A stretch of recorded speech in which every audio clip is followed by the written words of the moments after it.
As a speaker, I am memorable. I know that because I'm doing things that nobody else is doing. I mean, I'm singing as Louis Armstrong. I see friends shaking hands, saying, "How do you do?" Then I'm jumping in the chipmunks. Christmas, Christmas time of love. And I say, "Hey, what's your voice? How do you discover your signature moves?" It's a great way to teach, right?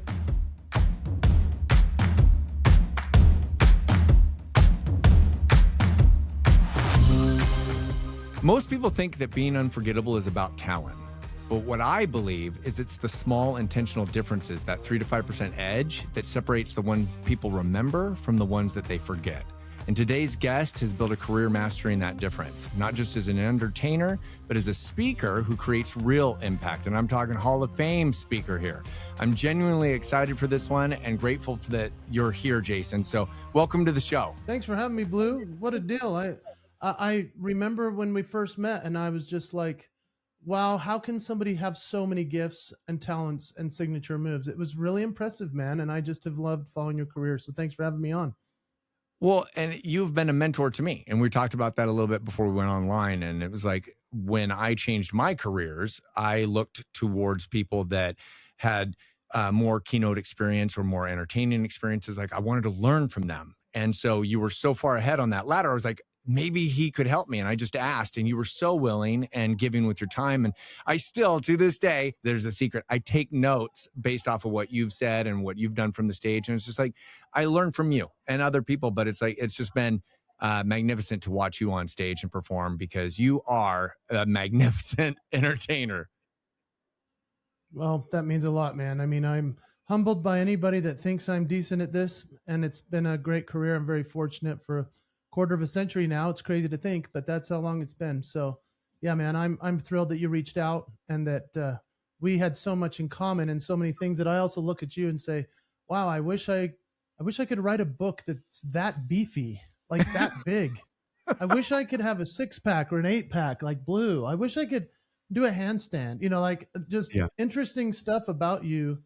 You're so articulate and thoughtful. So there's a lot of great benefits to us collaborating. And friend of mine coined it. His name is Dave Crenshaw. He wrote The Myth of Multitasking, and one of the great speakers and authors there is as well. He wrote a thing called, or he calls it friendtoring instead of mentoring. It's like, when a friend is a friend and then a mentor is a mentor, and you just friendtor. I like that idea of that. So that's how I feel about you as well. Well, I think that's important because you could reach out to Jeff Bezos, for example, for help, but he's probably not going to have any time for you. So it's like you have to have some kind of a real or genuine relationship with that person. And that's a friendship, or that's a family member, or that's like someone who really cares about you, part of your confidence team. And if I've found that if you're willing to ask those people, if you are kind and you're vulnerable and you show appreciation for that person's time, most people are willing to help you. Absolutely. I think a lot of people don't realize that successful people want to mentor others that are interested in putting in the work and are wanting to learn from them. I know that when I've mentored people that don't do what I recommend or they fight back or whatever, I mean, I don't have a reason to continue to hold their hand. And so, I mean, I know that may sound harsh, but I've had so many people approach me that say, I need the golden ticket. I need the silver spoon. I need the silver bullet or whatever to get to the next level real fast. And I just say, well, it takes a lot of work. And here's what I did. And then I say, you ought to consider these 5 things. And then when they don't do any of them, then they call back and say, oh, I didn't work on this or that. And I go, I just can't mentor you. But for somebody like yourself, I was thrilled when you reached out because I was like, wow, this guy's going to actually do it. Like you can just tell by the way your website looks, your keynote looks, everything about it. I was like, oh, this guy's legit. And so everything that we've talked about, you've implemented in a way that's even better than what I taught. And that's what I love. That's what I think people that want to mentor find in somebody that's a great mentee. So that's cool. Well, and you're tapping into that friendtor, right? Like becoming friends with someone outside. And then the other thing is like, but that's what a good parent should be. That's what a good coach should be, or a good leader. It's those people that do are willing to give their time and their knowledge and their experience and stories to somebody to grow. But when they don't take it and run with it, it disappoints you a little bit. You're like, gosh, why am I investing all of this time into somebody who doesn't even care about my time? Right. And, I used to coach, and I would have people pay me to, walk along this path with them. And it was a nice thing in some cases. And then a couple of experiences in a row where they paid me a whole lot of money and they didn't do what we discussed. They didn't keep the promise. And I did all I could to help them. But eventually I just said, I don't think the coaching thing's for me in that sense with, an individual speaker and so forth. And so it's just turned into more of a mentoring thing where I say, hey, if you want to reach out, judiciously, Yeah. don't abuse my time, but here's my cell. Let's talk when you want to go over something and make sure that you've done the last thing we talked about. Then those people, they're respectful. Mentoring is not something I have payment for. And so I'm just happy when I see somebody do something great and I go, I celebrate everybody that I can think of that does something well. I'm constantly posting on social media the accolades and the greatness of my peers, because to me, that's showing that they've put in the work and I'm proud of them. And a lot of the times I get to mentor them a little bit along the way. So that's a good thing for me. Well, and think about the difference that you're making in that person's life too. Because when you give them a shout out, when you give them a referral, you're making them feel valuable, seen, heard, and like they're a part of something, like they actually matter, whatever their job is, whatever. And you do a great job on that, because in some of your YouTube videos and in some of from the stage, you talk about people about, this is a really good speaker. This is a really good entertainer. This woman knocked it out of the park because of the way that she connected with this. And it's like, you just give these baby shout outs and they do make a difference, because when you hear your name and you're like, what, somebody noticed me and obviously I impacted them. And that's so important. Yeah, it's a big deal. I had a guy reach out to me a year ago. He's an impressionist, singer, entertainer, very much like me, but he's a decade younger. And as I started to learn more about him, I was like, man, this guy should be further along with his career. He's had opportunities on cruise ships. He's trying to figure out if he could do corporate. And I said, let me help you. And he's like, why would you help me? We're kind of like competition. I said, no, there's, in the NSA, we say there's plenty of pie for everybody. There's plenty of slices of pie we can all eat. So in my opinion, there's so many opportunities. And if he just had not only a mentor who's been there, done that in many ways, but also somebody who is his advocate, who does what he does and can confirm for a client that he's great, then that's the seal of approval. That's the JHE, vetting process, if you will, the Jason Hewlett entertainment side of things, where I help artists get on stage. And so, yeah, the other day, and I haven't shared this anywhere else, so I will be doing a podcast about it, but I got him on a stage in front of one of the most prestigious theaters in the country. And they let him do a 20-minute showcase in front of 10 people, which is really intimidating in a 300-seat theater.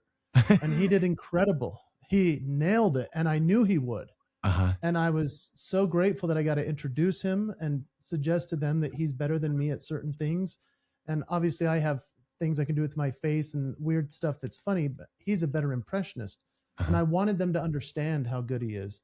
And then he crushed it.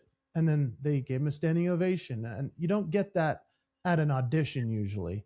And they signed him to multiple dates. That made me really happy. I'll make no money on that. But that's my jam, that's the and it fills your reward bucket, right? It makes you happy. Yeah.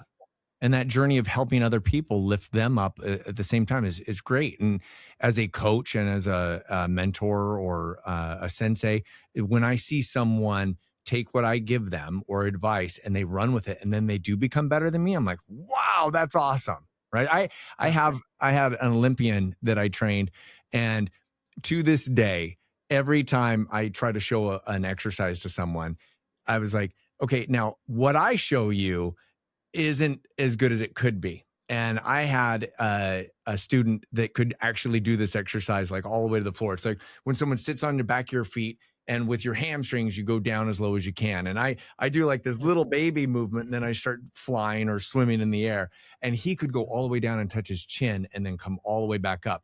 There's always going to be somebody better than you. right? And it's like to be able to give that positive feedback to that person and remind other people, like, sometimes you can see what I do, but there's always going to be somebody better. And so always look for those people, but then to give them those shout outs, and you're extraordinary at that, Jason. So that's awesome. Well, it's been cool. And that's a great example. I love that about your, mentee that can do it even better than what you can. That's so cool because most people do all they can to snuff out that person's success. And that is, in my opinion, a criminal act because we should celebrate the greatness of everybody.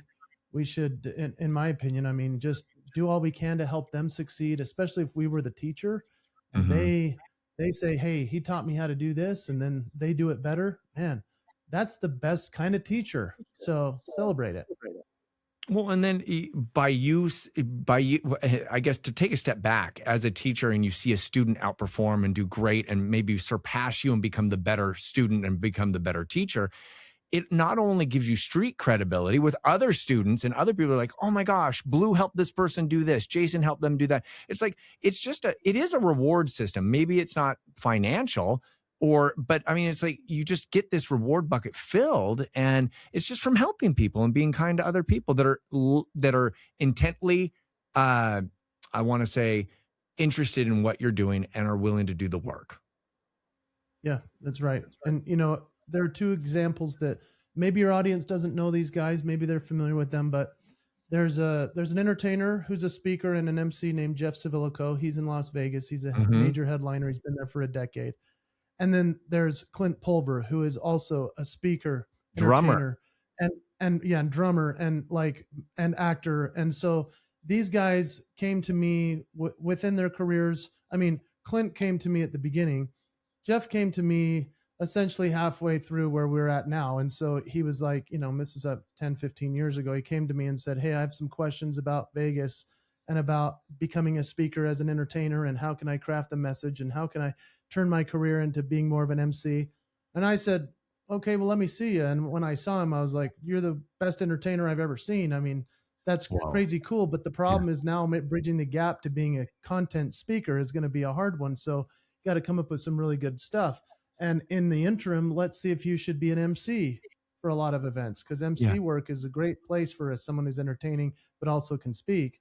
And so I started referring him as the MC and or the entertainer. And it became like, it took off because he's a far better MC than me. He's a far better entertainer.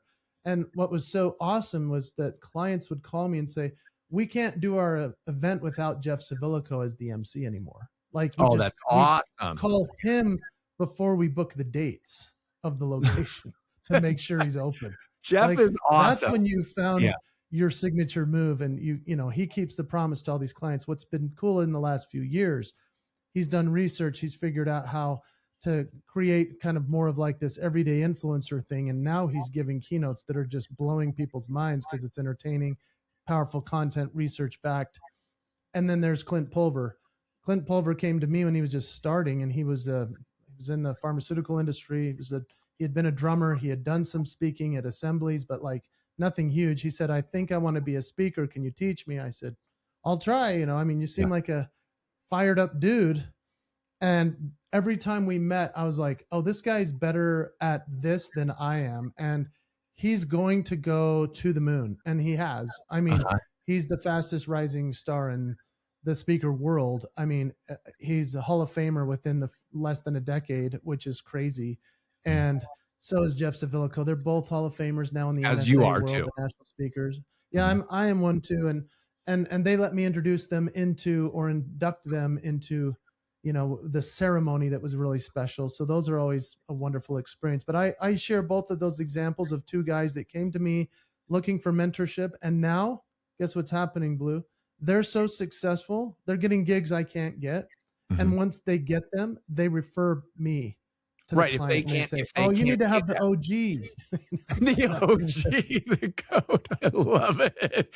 I'm like, how old am I, man? I've taken so many nuggets from Clint. And he mentioned something one time. He's like, can you create speech, right? Like something that people, for 20 years, they're going to continuously fill the seats and they're going to keep coming back, even though it's the same play.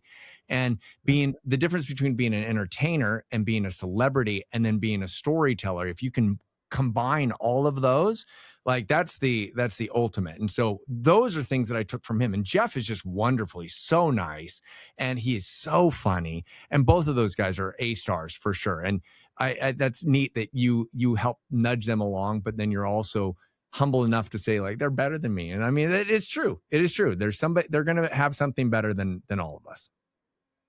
Yeah, there's a level though that's interesting. You start to feel a little jealousy, like, oh man, they've surpassed me, and now I'm in the dust, and they're on the moon. And eventually, you have to come to some kind of reconciliation with self to be like, oh man, I helped them get there. And I know that there have been situations where people that helped me get to another level that they couldn't get to, there was resentment and jealousy, and so because I've been through that with others, then I say, oh, this is the path that leads to that, which is, talking behind their backs or making mean comments in private or whatever. Like, there's no reason for that. It's a matter of just saying, I'm celebrating their greatness. I'm so proud of them and excited that they're spreading the good word. That's essentially what it is. So to me, it's all good. And as a mentor, you want to make sure to not slip into that jealousy or resentment piece and figure out, how can I celebrate that, while I'm like maybe not paying my bills, they're building a mansion. Am I excited about that? Like, can I be? And it's an interesting place for a lot of people's brains. And if we can get to that place of saying, I'm so happy for their success, even if I'm not succeeding, that's a big deal. And that takes a lot of work. Yeah, it's a huge deal, and it is easier said than done. But it's almost like the envious person, laughs at their mistakes, calls them out, is jealous of whatever they do, versus I guess celebrating their successes and whether or not they are happy for them. And then if they do see them building that mansion, you can say, what did they do? How can I learn from that person? How did they go above me? What did they do that I wasn't willing to do? Or what do they know that I don't know? And that's just a perspective change. It's the same person that you're looking at, just like you can be that envious person or you can learn from them. What can you control? And you get to control however you do it. And I think in any industry that is applicable, but at the same time, it's like I don't know anything negative of you. And it's like, you're always so giving. So big shout out to you, mister, for sure, for being that mentor for a lot of people. Oh, that's nice. I like how you say that about learning what you maybe didn't do like they did. And that's absolutely the point. And learning from them and having them teach you is a big deal. So yeah, I appreciate you saying that and how you said it. That's amazing. So I'm actually going to turn off my text, but I just got a text from one of those guys that I just did the showcase with. So he just texted me while we're talking. I'm sure he's listening in somewhere. Well, I'm gonna have to tag Clint and Jeff on that one. But you talk about like from the stage of being like a performance and things, but people see the performance, but what do they completely misunderstand about what it takes to become unforgettable? And I bet that ties into your promise and or your signature move. Yeah, I love that. We're going to be right back after a word from our sponsor. After a car accident, insurance companies will take every shot they can to leave you with nothing. But at Dubin Law, the game isn't over until you get the money you deserve. So call Dubin Law and add us to your roster today. And I bet that ties into your promise and or your signature move. Yeah, I love that question. Becoming unforgettable. I mean, I think that's a good aspiration to have, to be able to say, I want to do something that they'll never forget. Not necessarily that as, because it's shocking or crude or vile. I go the other side. I go to full G-rated, family-friendly, Mr. Rogers, if you will. I mean, I'm essentially trying to go that route. And so when it comes to creating something that's unforgettable, I would say, is it good for the world? Is it good for you? Does it fulfill your purpose? And is it something that you would do for free? I mean, in terms of speaking, a lot of speakers don't want to speak for free ever, and some of them have a right to not do that. But I believe that, the nuns group or the Boy Scout group or the women's shelter group, they should all get a chance to hear me too. Mm-hmm. And so if I was willing to go anywhere at any time at any place to speak, then that's my message. And it becomes unforgettable when we add in our signature moves. And signature moves, I've been teaching this for over a decade. And it's really just what makes you stand out in a sit down world? If we were to liken it to an artist, it would be Michael Jackson doing the moonwalk. If you went and saw him in concert and he didn't do it, you'd feel cheated. If you went to see Billy Joel in concert and he didn't play the Piano Man, you'd feel cheated. So that is the promise of the artist, is to share their signature move. We want to see it. And as a speaker, as a performer, you need to come up with your signature moves. What makes you different? What makes you extraordinary? That they go, oh, that was unforgettable. And that's the only person that can probably do that.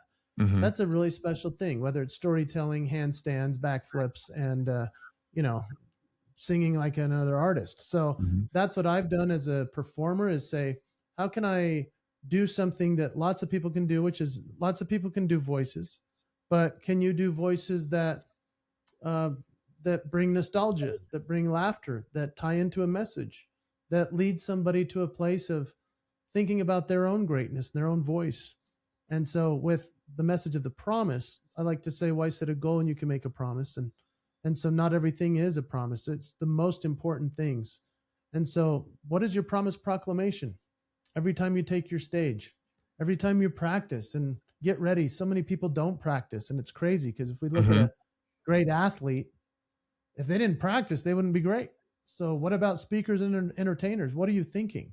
Get on stage, practice, get in front of the mirror, get on camera, do your thing, become unforgettable. And I think the way to do that is through reps and through trial and error with audiences. Get in front of as many people as you can, see what they resonate with, and they will identify, clarify, and magnify for you what your signature moves are that they love. Okay, so what I'm hearing you say is that sometimes you might not be able to know what it is personally. You might not know what it is, and through trial and error, through repetitions from your confidence team of people that help you and follow you and your loved ones and your relationships, maybe they can provide some kind of answer for you to find that signature move and be known for that and become unforgettable. Is that correct? Well said. Yeah, I teach the ICM process, which is identify, clarify, magnify. And so, for example, Blue, I don't know what your history is completely, but I know for me it was, I thought I would be an NBA basketball player. That's what I identified myself as. I even got a full ride scholarship offer to be a player in college. I was on my way. And it wasn't until someone else clarified for me what I hadn't identified, that I was a great singer. And it was a teacher named Mrs. Hall who discovered me in my hallway walking down the school corridors, and I was just singing in the hall. And she stopped me and she clarified for me that I'm a singer. I said, no, I'm a basketball player, because that's how I identified. She said, no, you're a singer. And then she taught me that I am. And she became my mentor. And the reason that I make a living, and I turned away the scholarship for basketball, and the reason I make a living as a singer and a performer and a speaker, is because a teacher help me clarify what I yet to identify so I can magnify my promise to the world. And yes, other people help us to clarify what our signature move is. Even if we start out doing something completely different, they can help us get to a place. I mean, I would imagine most of your viewers and listeners did not start off thinking, this is where I would be in life at this point. They probably had other goals and dreams when they were in 5th grade. They probably wrote down, I want to be an astronaut or a baseball player or an artist. And now they work at a software company, let's say. It's mostly because a mentor clarified for them, hey, this is what you're really good at. You could make an impact here.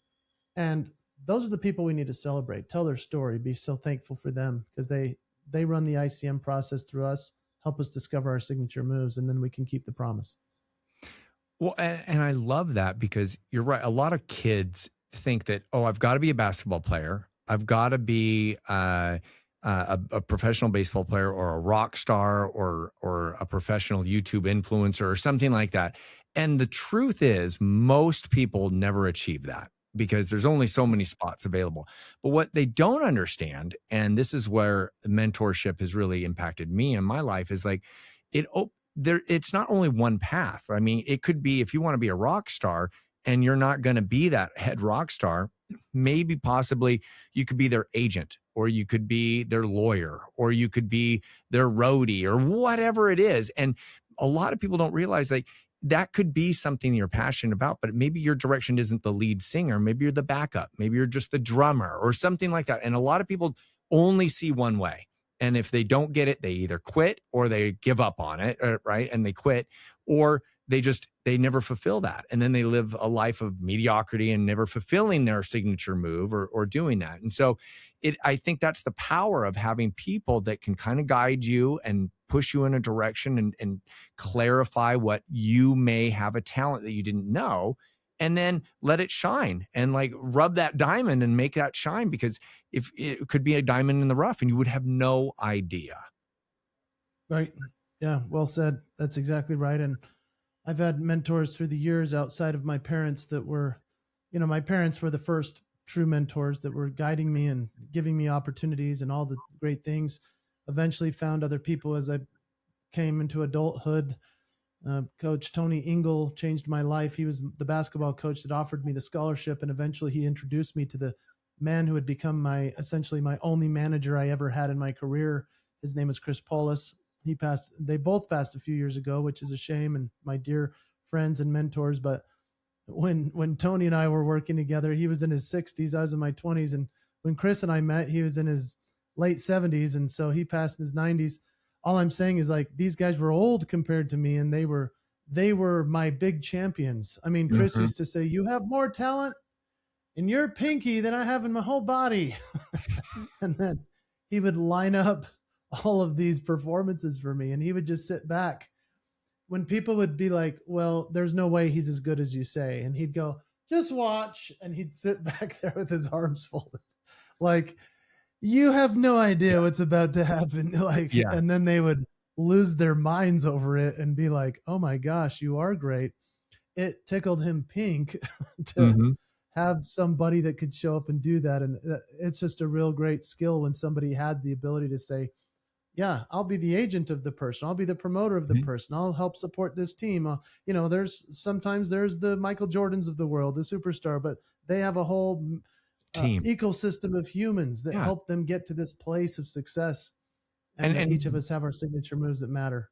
One, and right. And because you have a specific set of skills or talents that maybe the rock star doesn't have, or the professional BMX rider, or the Red Bull influencer, right? Like, they have a specific set of skills, but they don't have enough to have a team to be able to scale or get ahead or pass other people. And it's like the ability for you to understand and be vulnerable enough and humble enough that you're open to continuously learning, but then to surround yourself around people who are better than you and ask them for that help. That's really what pushes everybody in the right direction.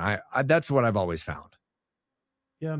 Having the right people on your team, it's a big deal. So, and then as a leader, that's what I like to say is your leadership promise is to identify, clarify, and magnify the signature moves of the people you lead.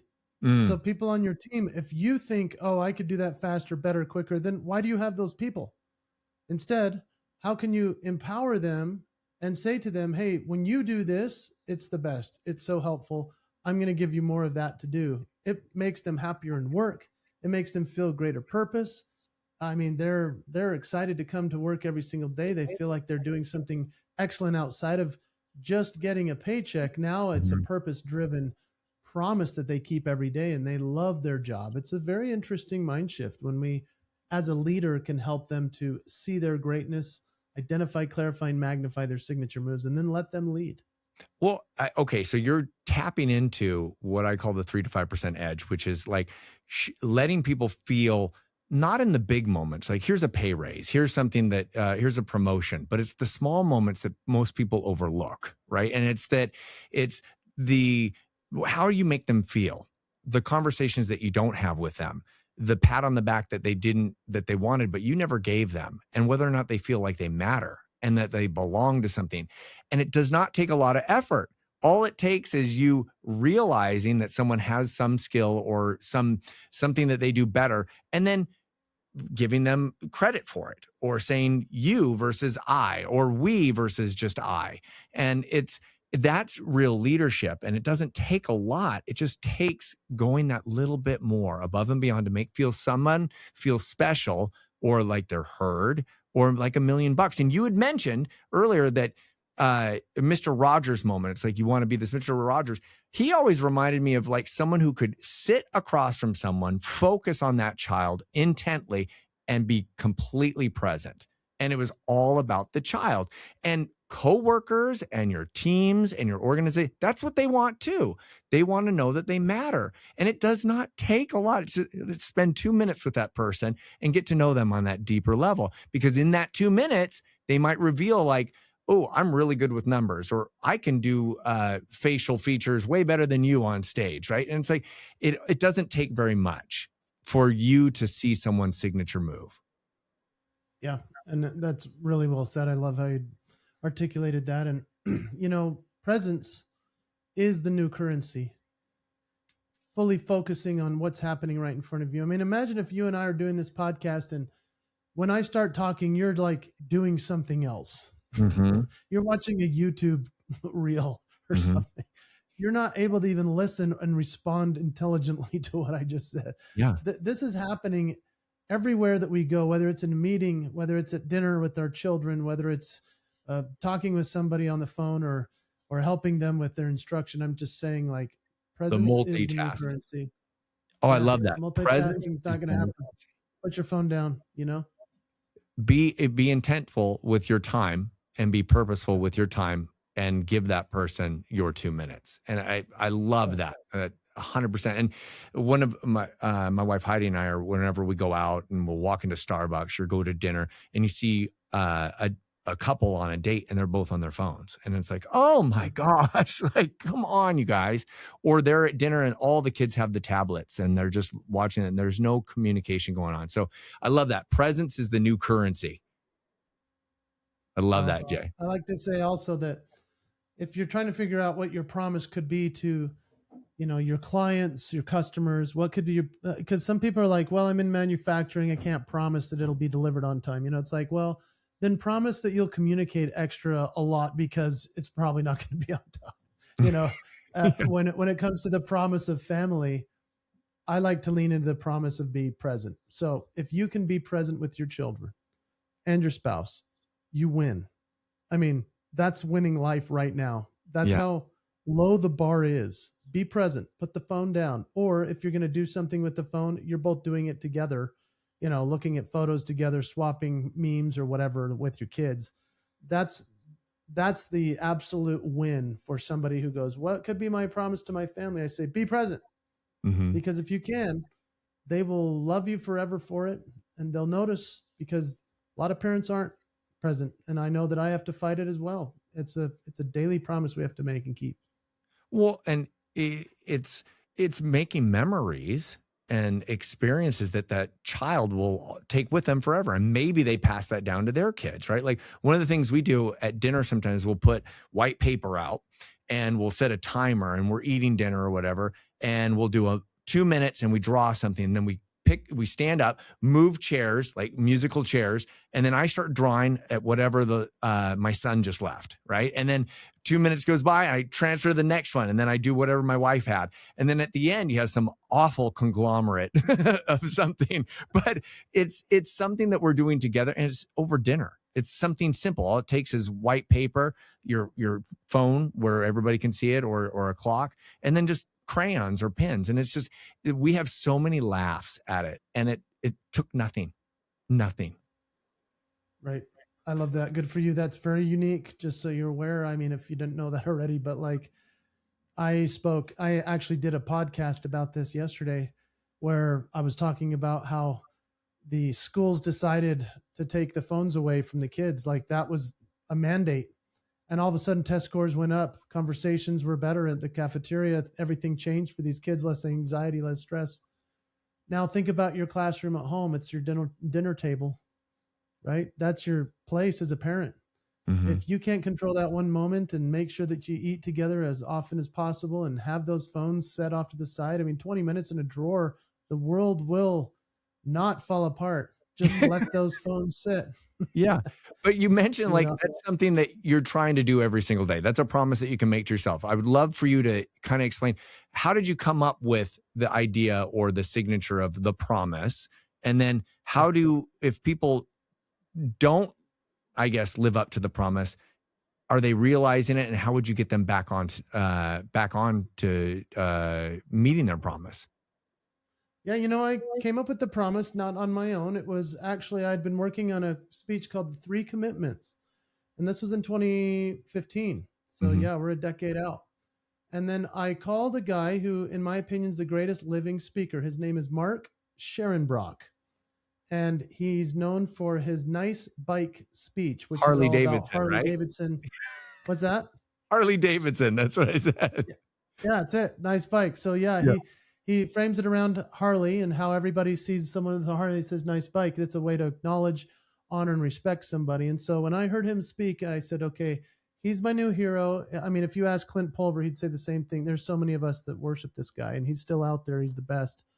Here's the thing. I sat down with him and I said, I have the 3 commitments and I'm doing this. And he goes, Jason, the commitment thing has been done a lot. He goes, you're the promise guy. And I was like, promise guy? And he's like, yeah, you turned Vegas away because you made a promise. Like you live your religion because you live the promise. I mean, he just filled me up with this concept of Yeah. that I should talk about promises. And he goes, I don't think anybody's really talking about promises. You ought to jump on that. And I was like, well, you just wrote my keynote for the rest of my life in a lunch meeting. I mean, it was a Oh my mentoring gosh, moment. He wouldn't let me pay him. And all I'm saying is that, like, that's where I came up with why set a goal and you can make a promise. And some people don't like that because they're like, well, I love goals. I hit all my goals. And I say, that's awesome. Goals are great. But if you've ever set a goal and you miss it, you just set another one. Whereas if you make a promise and break it, that's a one and done. So what are your goals versus your promises? What's your proclamation that is going to be the promise about your life? And the goals can be the particulars where the promise is the proclamation. So yeah, set your goals to meet that great promise. And man, it's really been an interesting way to help people understand that, yeah, my promise could just be, I'm going to be happy at work every day, no matter what. Like that sounds so dumb and simple. Let me tell you, I wish a lot of people would have that as their promise. Yeah. Way easier to deal with them. What if you get a bad customer calling? Can you still be happy? What's your promise? Man, this is such a simple concept, and yet it's a game changer for companies that implement it. In fact, I don't know if you've noticed, but you might go into a hotel, a hospital, an eating establishment. They now have their promise when you walk in. It's way different than a mission statement. It's more than a bunch of here's our 10 goals. It's like our promise to you is XYZ, and that's a powerful thing. And when you asked about what happens when somebody breaks the promise, we're all going to break promises. It's just part of life. So it's a matter of assessing what we did that day, how it went. I like to talk about journaling quite a bit. That open your journal, you'll find out how good you've been doing. Keep track. Keep track of how the promise went that day or the goals you choose. And then you can reset, remake your promise tomorrow morning. I mean, the simplest one might be the alarm clock and the snooze button. First broken promise of the day. But if you can get up, make your bed, you've just kept a couple promises real quick. Now, some people might go jump in a cold plunge. That's a serious promise. Well, or you might go do your workout. You might just roll right into work. What are the promises that you're going to allow to lead your life? And that's what it works in a really good format for people. Well, and you break it down in a simple way of remembering it, right? Because if I think about like, what is my promise? What is it that I can not only promise to myself, but my loved ones and then my coworkers or my job? And it's like when you change that perspective, and then also to have a little bit of grace and be able to say, we all break promises, but it is a different mentality to think of it as a promise versus just a goal. And I love that because it really does tie into setting a goal versus a promise to yourself and being able to do it. And you should have those audacious goals, but why can't you promise yourself that you are going to do that every single day in order to get to that audacious goal or that audacious promise? Perfect. Well said. Yeah. And I not only do I speak and entertain and do this sort of thing, I'm also the president of a health supplement company. It's called Cardio Miracle. And with the Cardio Miracle, when we met with the team, I was like, okay, what is our promise to every customer? And it was like, well, we can't, we don't know if we're going to have enough product every single month because sometimes the manufacturer gets hold up, and there's a shipment issue and there's, stuff from all over the world that we need, because we have 58 natural ingredients. And I said, okay, so maybe our promise isn't that the delivery will be on time, even though I wish we could make that promise. Maybe the promise is to over communicate what's happening, that we can't keep the promise of the delivery. So something as simple as that gives everyone the freedom to realize, oh, I can make a promise. I can make a promise to be pleasant with an angry customer. I can make the promise to over communicate when there's an issue. I can make the promise to be somebody that's easy to work with. I mean, something as simple as that changes the way that we accomplish our goals. It's a really fascinating process. Well, it removes so much anxiety and stress off of you. And it's like, it's not that much more difficult to go above and beyond for other people, or to bring the light to other people. Yeah. Yeah. Well, and you become known for your signature moves, your promises. And people have even said in our customer service, they go, man, we've never had a company that actually calls every customer, like people get their products and we call them a few days later to make sure they know how to take it correctly and what time of day, and not to mix it with certain drinks and less efficacy. And so people say, wow, that's like your signature move. You're known for caring and calling people, and you're an American company, and all of these things that really make us stand out. And that's why they would, well, other than us being, the greatest product you can put in your body for nitric oxide and vitamin D3, they don't go anywhere else, even if it's a little bit pricier than the competitor, because they're like, well, I always have my questions answered. I always have someone who I know is going to care, and I'm always going to call and not get a bot. It'll be a human. And that, to a lot of people right now, is a huge shift in the way that business can be run. But that's being present as a company, as an entrepreneur, as a brand or an image. And it does not take that much to, let's call it your promise, but it doesn't take that much to really blow the mind of someone else. So that customer hospitality or that customer experience, how can you deliver an experience to someone, a team or a customer, a member, and be memorable? And if you're memorable and you provide value, you're valuable, you thus become referable. So if you can be memorable and valuable, you will become referable. People will talk about your product. Oh my gosh, that nitric oxide hit me way better. But you know what was more important? I didn't get the greatest pump ever at the gym. It was like they called and made sure that my product arrived on time, that it wasn't broken, or it was broken, and then they just sent me a new one, and I didn't even have to pay for the other one. It's like you're creating an ease or an experience that is easy and memorable. And obviously you have a valuable product. It's going to be referable. And I think that's great, Jason. And you rocked it. But you also do that not to switch gears, but it's like you have to do that as a speaker, right? Because you have to be able to stand out as a speaker. What is going to make you different? What is going to be the person that brings you back every time, or brings you to the next one, or someone refers you? They're like, oh my gosh, his facial features were just like blew it out of the park. Like, you provide valuable and memorable content or a service, and you're referable. And I think that goes, I want everybody to hear that, because it doesn't matter what industry you're in or a parent, it doesn't matter what you do. If you can apply that, it really doesn't take that much effort.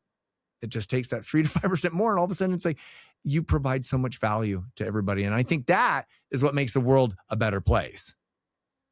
Absolutely. And, as a speaker, I am memorable. I know that because I'm doing things that nobody else is doing. I mean, I'm singing as Louis Armstrong. I see friends shaking hands, saying, how do you do? Then I'm jumping in the Chipmunks. Christmas, Christmas time. And I say, hey, what's your voice? How do you discover your signature moves? It's a great way to teach, right? Yeah, but I sound like Happy the performance. Yeah, that's the performance piece. But then there's the customer service side.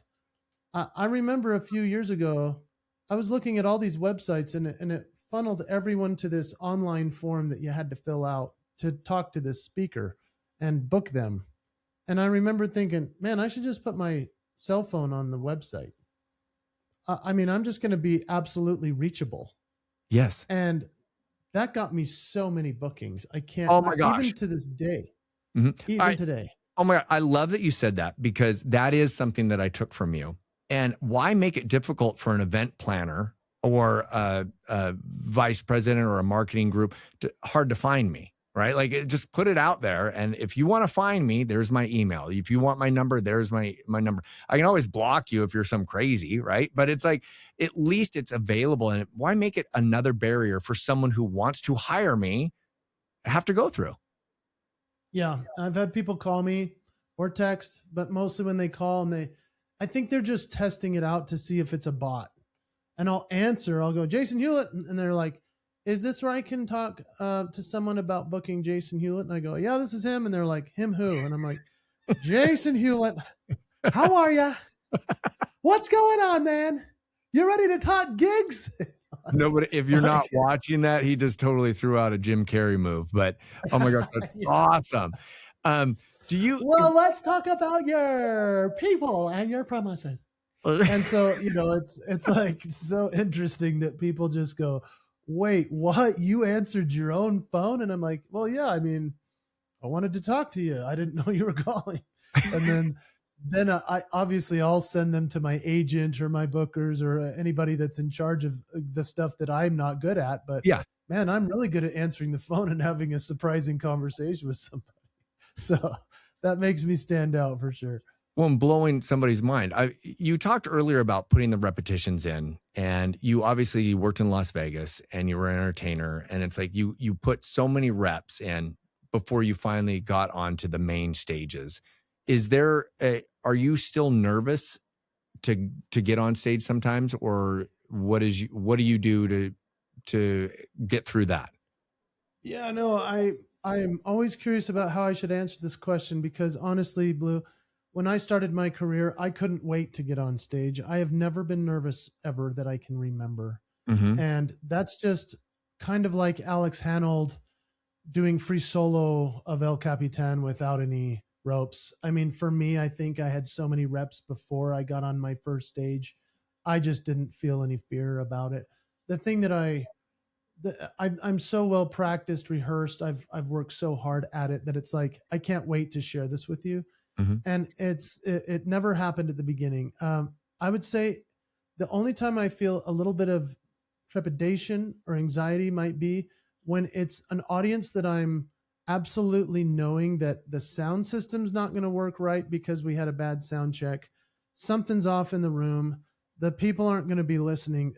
Or even if it's just like a room full of kids, that type of thing can really start to mess with you. Mm-hmm. And so I've always shifted it from saying, okay, am I nervous? Am I worried? Am I anxious?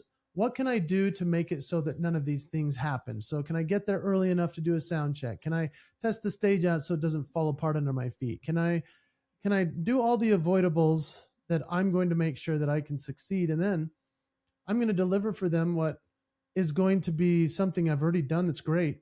Mm-hmm. And yet I'm going to be able to shift in the moment if it's not working.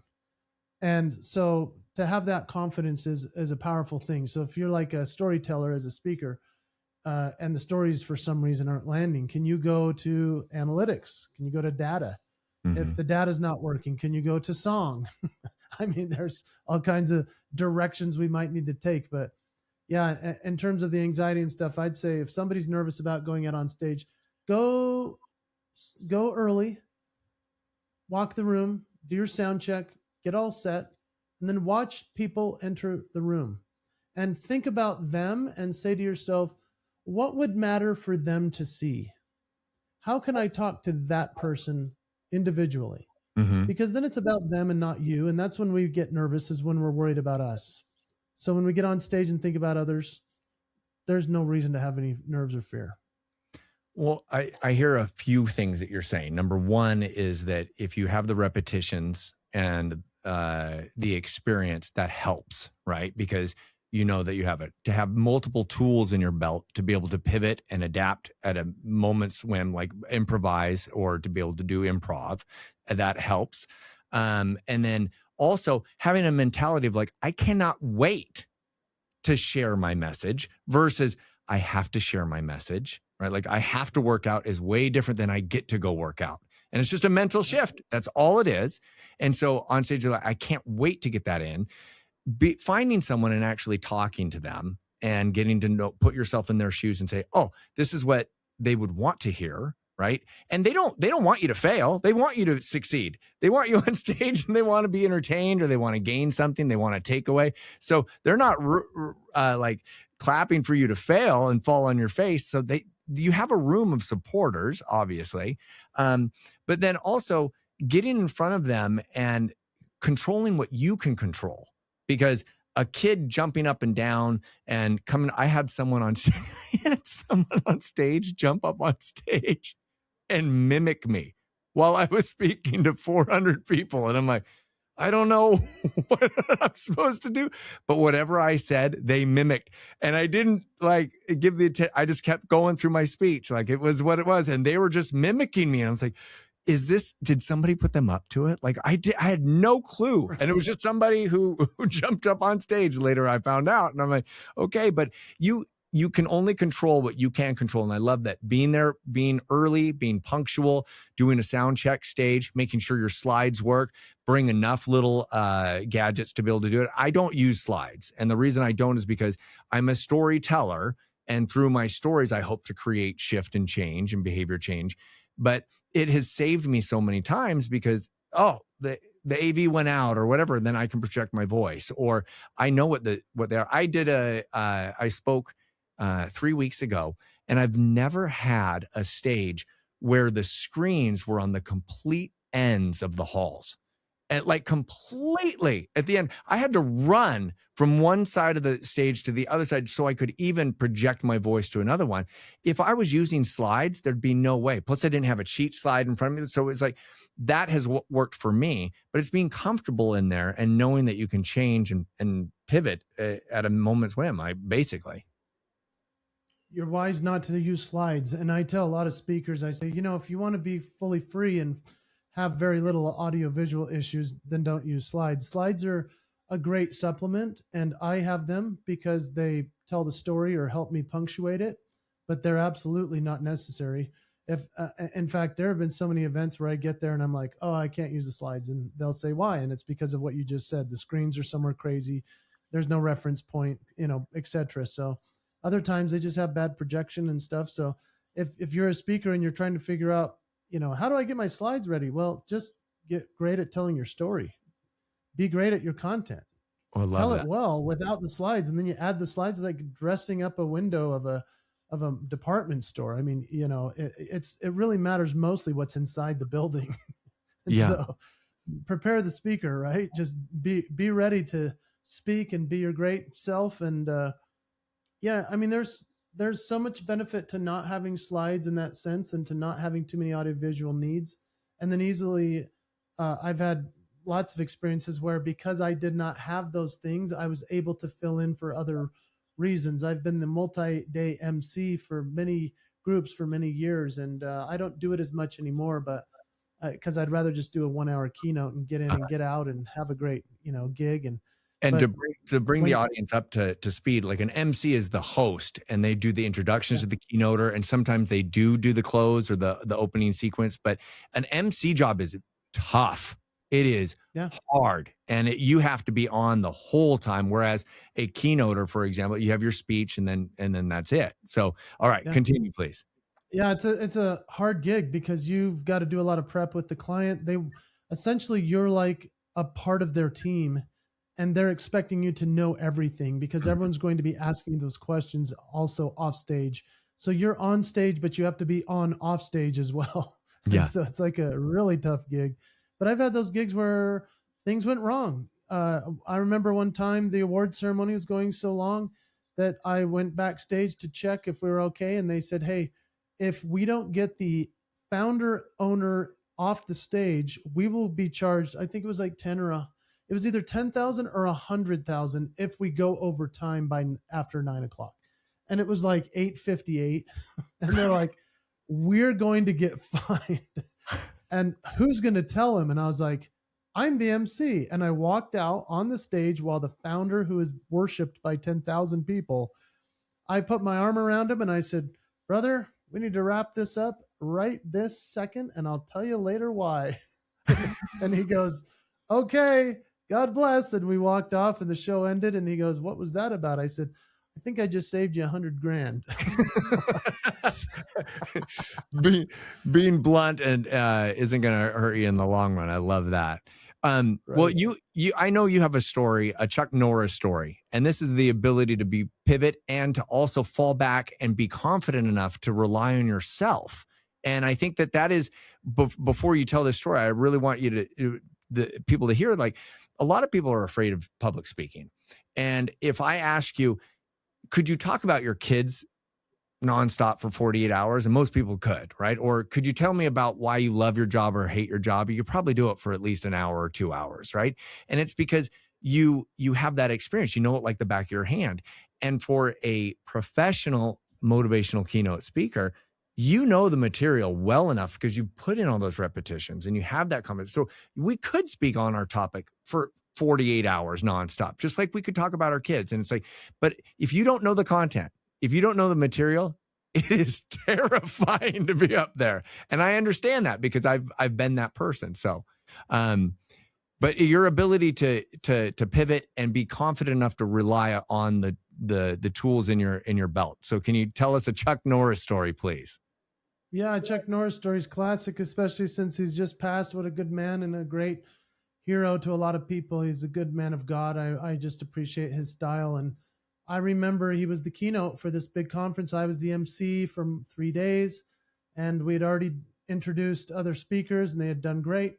And then I'm told, next is Chuck Norris. And so I'm essentially reading the teleprompter. And then as I'm about to introduce, it had some arrows pointing over to the side. And I looked over to the side and it was the planner going like this and saying stretch with their hands and shaking their head like he's not here.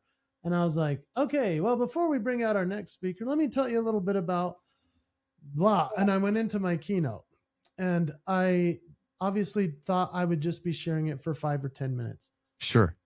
Blue, I think I went somewhere between 45 and 60.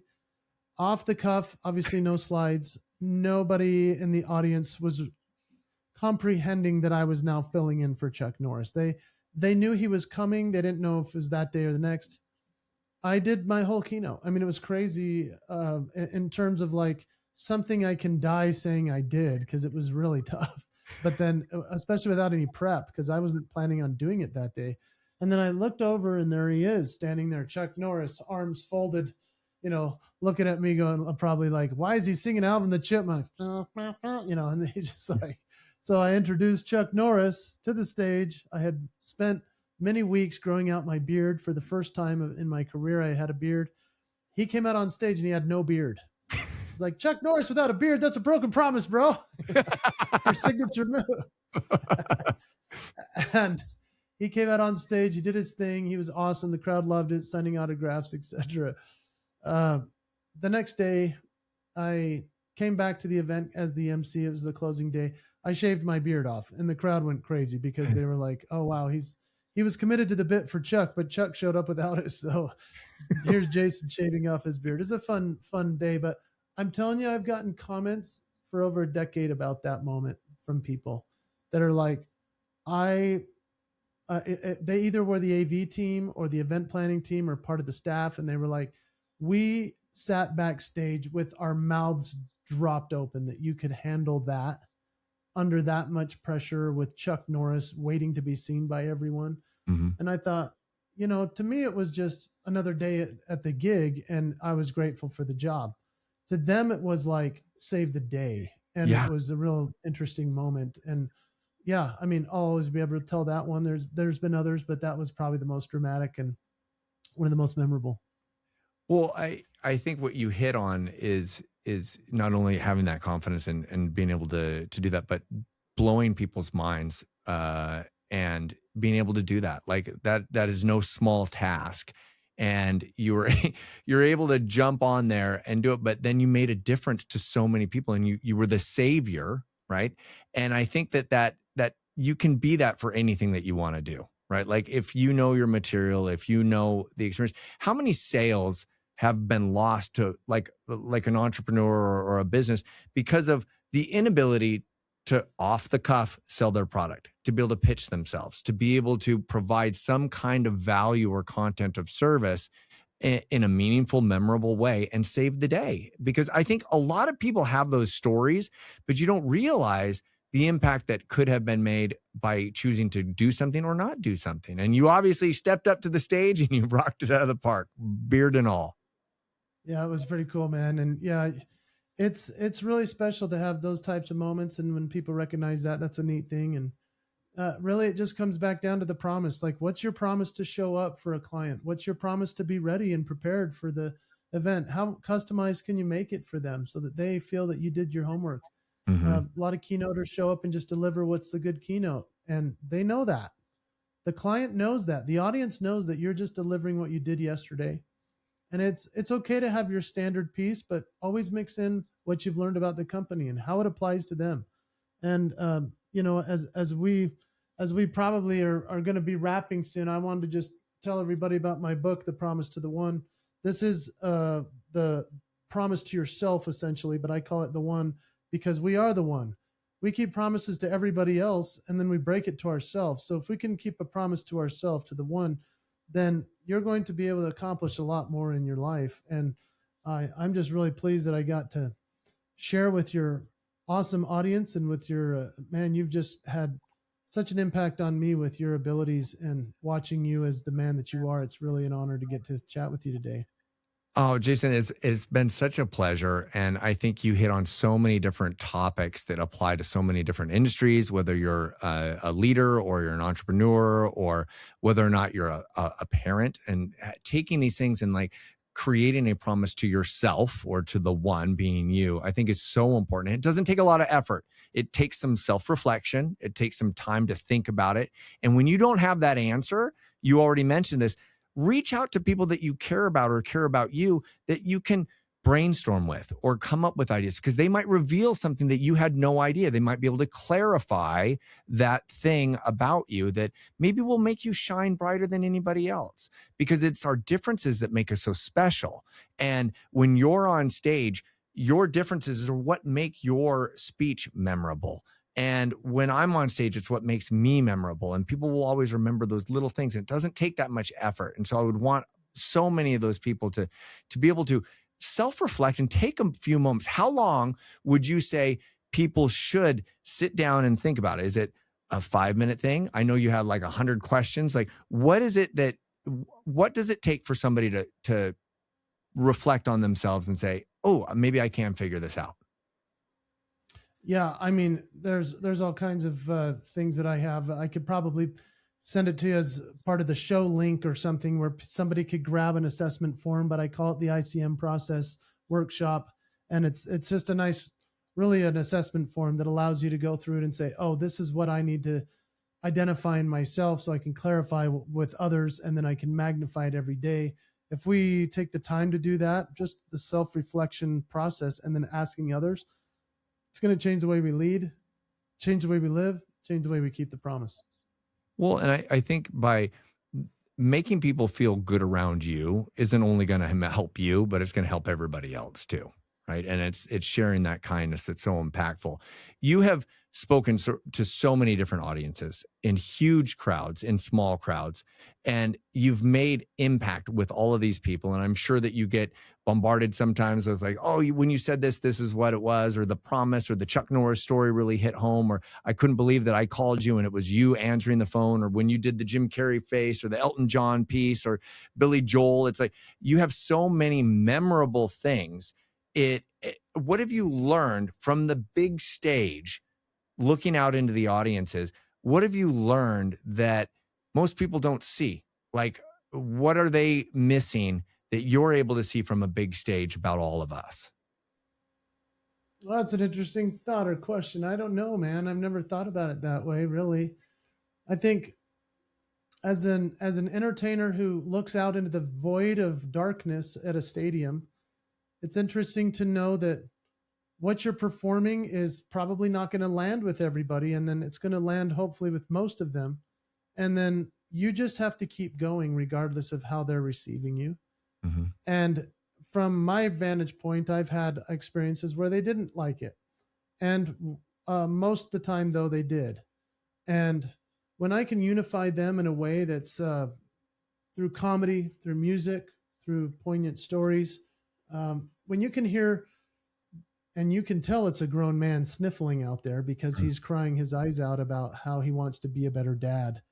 That's when you've hit on something that most times you say to yourself, wow, I'm glad I leaned into that a little bit more. So from my perspective, it's a matter of saying, I'm going to do all I can to make it about them and help them to think, I want to be unforgettable. I want to be memorable, no question.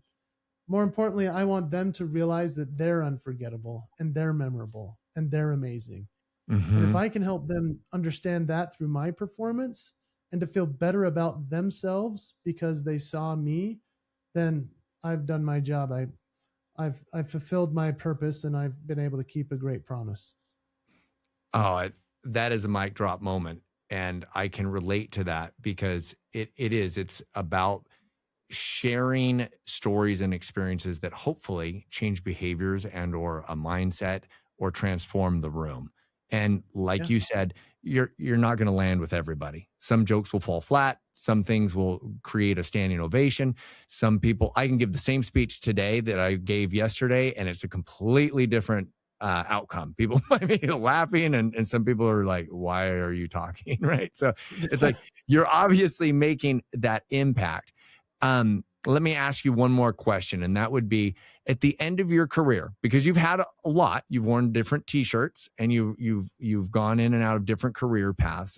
What do you want people to say that you help them become? Is it to find their promise? Good question. Yeah, I would say that's probably where it would be. It would be mostly just that I was able to help unlock in them something that they were maybe a little bit fearful to try. I know that my presentation as a performance is a confidence piece for people. They watch me and go, how can somebody do that in front of everybody? And then they realize that I'm doing it to teach them that we all have that ability to be as courageous as possible and get up on a stage or in front of a customer service experience and do something that nobody else can do. And so, yeah, at the end of the day, I just would love for people to walk away and say, I know what my signature moves are. I'm promised to keep them and share them with everyone in every engagement. I call it the engagement experience. So I say, keep the promise kept in every engagement experience is the highest level of experience we can have. And so if somebody could walk away saying that, that would be the absolute answer. Oh, I love that. And Jason, you have made an impact and you have changed rooms and made a difference in people's lives. And I'm one of those people. And obviously Jeff and Clint Pulver are a couple of those other people. And you continue to give and make the tides rise up alongside of you because you're there too. You're just several steps on that ladder above me. So I look up to you and I am so proud of you. And I'm happy that the careers are taking you where they are going. But where can people find out more about you and your new podcast show? And where can people get your book? Yeah, good question. JasonHewlett.com. It's HEWLETT. So that's the place to check out pretty much everything that I offer and do. And then the book is The Promise to the One. There's a lot of them left on Amazon. Trust me. But you can get it on Audible, and it's me reading to you and doing all the voices, which is really fun. People love that. Yeah. And then, the podcast, we just started it at the beginning of 2026, and it's really it started as a live broadcast. I go live every Thursday at 3 p.m. Mountain Time. And it's really only linked up, I think, properly to LinkedIn and YouTube so far. I'd love to get it on Instagram and Facebook, TikTok, wherever. But at this point, it's on those two places. You can find it if you go to Jason Hewlett on YouTube as well. And it's a fun show. I call it the Jason Hewlett Show. Lots of F words, faith, family, freedom, fatherhood, fitness, funny. And I do talk about my fitness journey. I've lost some weight through the years and you cold plunge. And I cold plunge. I do sauna, and I look the part finally after all these years of working out, and it is because of the Cardio Miracle as well that I've now I'm the president of that company, and that's my dad's company that he started, and I've just come in to be helpful as a consultant. It's been fun. So yeah, there's a lot going on. And I'm really grateful that I got the chance to talk to you today. And thanks for being a friend and a great podcast host. What a guy. Well, I appreciate you very, very much. And I can't wait to, I will reveal this to the audience. You and I have never met in person. We've had phone conversations, we've FaceTimed, we Zoomed, we've done this podcast, we've had these deep conversations, and I've never physically met you. So that is my promise to you, Jason, that I am going to meet you in the near future in person. Okay. And coffee is going to be on me. That'd be good. And then you can see this in real life and realize that's not fake. That's not AI. Yeah, we're not. You have to watch this episode. People have to watch this episode. This is not one to listen to on Spotify or Apple. I love it. Jason, I'm proud of you. I love being your friendtor and you being my mentee, whatever we want to call it. You're a stud. And thank you very, very much for spending a few moments of your time with us today. Thanks, Blue. Awesome to be here. Thanks, Jay.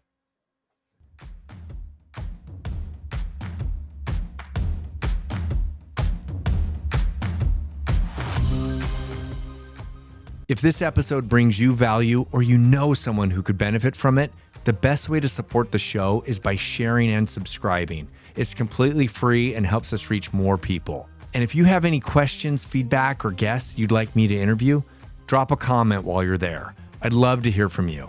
And most importantly, thank you for tuning in. And let's continue sharing optimism and positivity.